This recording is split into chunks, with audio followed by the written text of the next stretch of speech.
the whole great big buildup in Washington, D.C.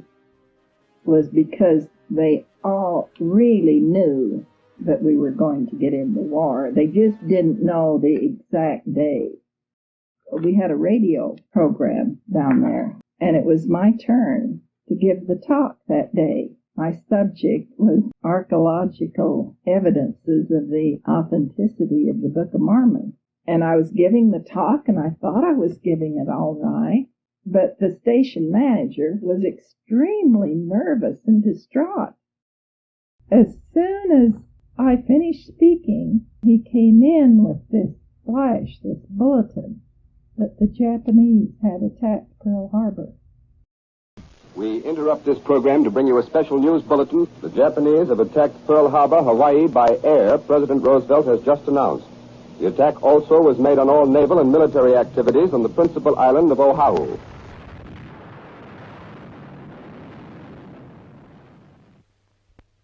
Then I went on to my job at the War Department, but it was out at Pentagon then.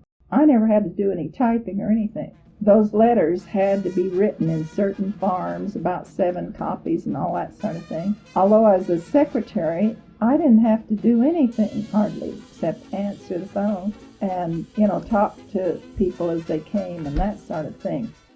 I had a roommate. Her name was Pauline Emerson, and she was also from Arizona. And I went out every night, dated her church work or something every night. So I liked to sleep in as long as I could, and then I'd be coming in at midnight, 1 o'clock, 2 o'clock, and this disturbed her sleep.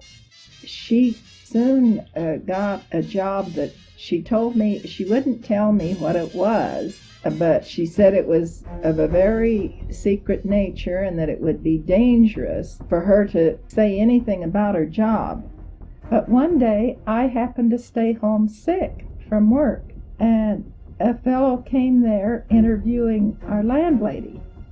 This man was questioning her about this girl that left at 5 and 6 in the morning every other weekend and made all these, transfers, the bus and the streetcar, and picked up another girl and met some men and went on down the country. I mean, it really sounded bad the way they were.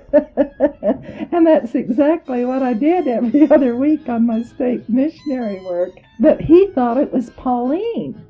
They thought Pauline was going on these strange journeys every other week and giving out this information to somebody. It was just me in connection with my state mission. But Mrs. Boyd had quite a hard time convincing him. She says, no, she says, there's 2 girls, and she says, it is not Pauline that goes out all the time. She says, Pauline doesn't ever go out, hardly. She says, it's that Mormon girl that goes out.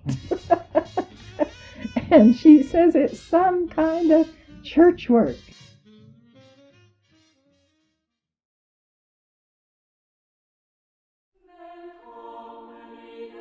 Especially at Christmas time, they lit up the streets like we do over here with beautiful colored electric lights.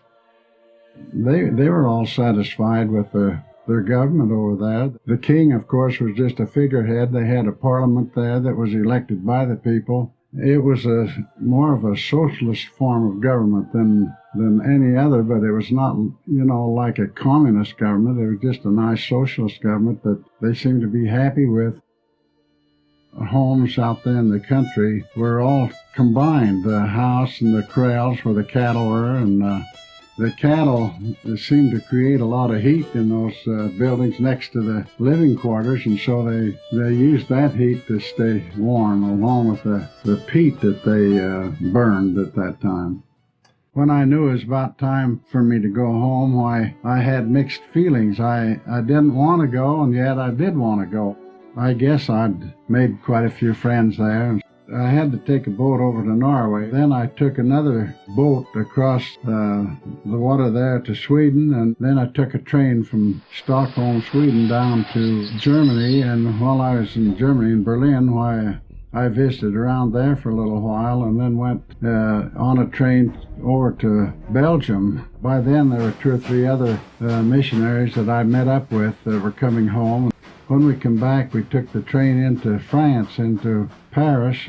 There were 3 of us staying at the hotel in Paris, and we decided to go to that Folies Bergère. And so we went there, and it's quite a famous night place. Everybody goes there. They have quite nice shows. And after this show was over, why, everybody was getting up to leave, and you couldn't help but tell the Mormon missionaries that were there. We saw about 10 or 15. It seemed like we were a couple of days shorter getting home and going over.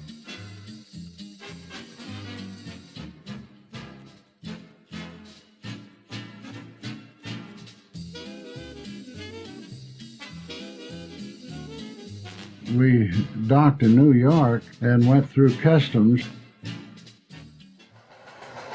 Then the next day, I caught a train for Salt Lake. And when I got home, I had to report into the church headquarters. Then I was released, and I could be a normal individual. I went with this one fellow that was a lawyer. Well, I called him Bud. Everybody liked Bud, and just a lot of girls just thought Bud was the very top. And I liked Bud, but I just wasn't in love with him. So that one night, we just sitting out there on the porch. Bud did propose to me, and I thanked him. I mean, I tried to be real nice, but let him know that I wasn't interested in marriage. And so then he said, well, he says, my roommate has really been wanting to go with you, and he would like to marry you too. He was going to turn me over then to his roommate. And I says, well, you thank him for his interest in me, but I said I'm not really in love with him either. That's the only time I ever had 2 proposals in one night. Now, Reed definitely planned on marriage. He went out and visited Mother and Jenny in Arizona. He was very serious.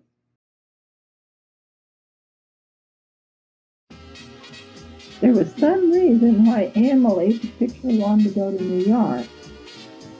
Well, we went with Reed, and he was a very good companion. Oh, they took us out to dances and nightclubs, you know.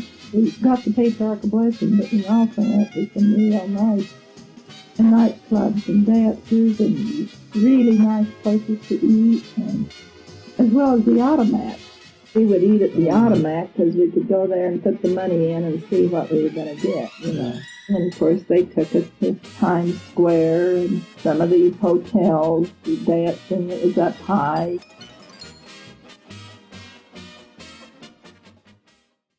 There was one fellow that wasn't LDS. His name was Leslie. But he used to come and eat with Emily and I. He would ask to come and eat with us. We kind of gradually got to be friends, and he went down to the recitals, and we dated. Years after I was married, Emily ran into him. He asked Emily about me, and she said she's got a baby and very happily married and so on. He says, no, she'll never really be happy because she and I were soulmates.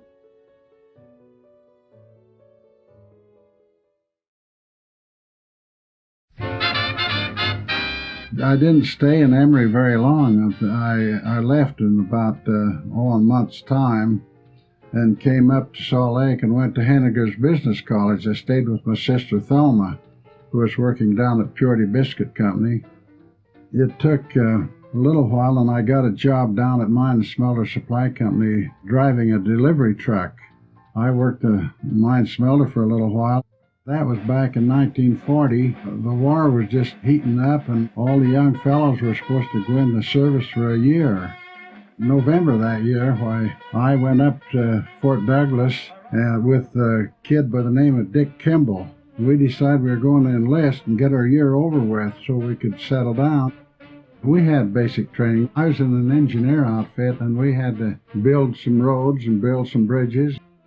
In the morning, when we got up just before breakfast, we'd all have to line up and do some exercises then. We had to have some rifle training. We went out on the rifle range and fired for 1 week. We were supposed to qualify in that 1 week with a rifle, and then one rifle. It was the first time I'd ever been to California, and I liked it very much down there. If they'd give us a little time off, I would go down to the ocean and swim. One of the officers asked me if I could do some typing, and I said yes, I'd been able to type some, and so he took me into his office, and I became one of his clerks in the office. And then after I'd been a clerk for a little while, they promoted me to a corporal. It didn't seem like I was corporal very long. I got to be sergeant.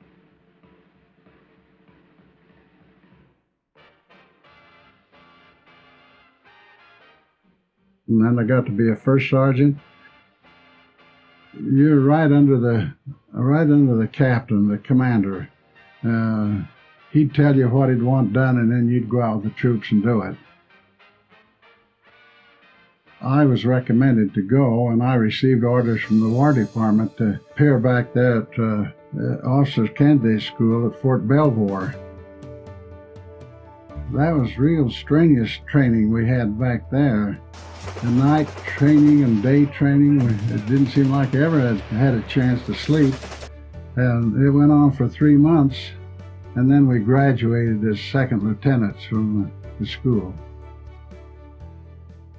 Kennedy Curtis from Arizona and Mabel's from Arizona, and they were friends in Arizona. As a matter of fact, Kennedy kind of had plans to maybe sometime marry Mabel, and they were been writing to each other, and she was back in Washington, D.C., working for the War Department. And when I got this assignment to go back there to school, Kennedy said, look, sometime when you get to church in Washington, D.C., look up Mabel and see why she's quit writing me. Well, there was a girl, Catherine Smith, who told me there was an Army fellow who wanted to meet me because he had a message to bring me from another soldier. I said to Catherine, I said, what's the soldier like? And she really sung the praises of the soldier. In a week or two, I said to this Catherine Smith, I said, Catherine, does that military fellow happen to be here today that you mentioned that had a message for me? And she said, well, he was here. Let me see. And he was out leaving. So Catherine brought him back and introduced us. But he was in a hurry. He had to catch a bus to get back. So we had that very brief introduction. He said, I would like to talk to you. And I said, well, I'm on duty here at this chapel on Saturday night. So if you would like to come listen to the music after the recital and everything's over, I could talk to you. When I got a chance to go to church one Sunday, I asked her, I finally found out who she was, and I said, how come you quit writing to Kennedy? And she said she didn't seem to have too much interest in him anymore, and so then we kept talking back and forth, talking back and forth, talking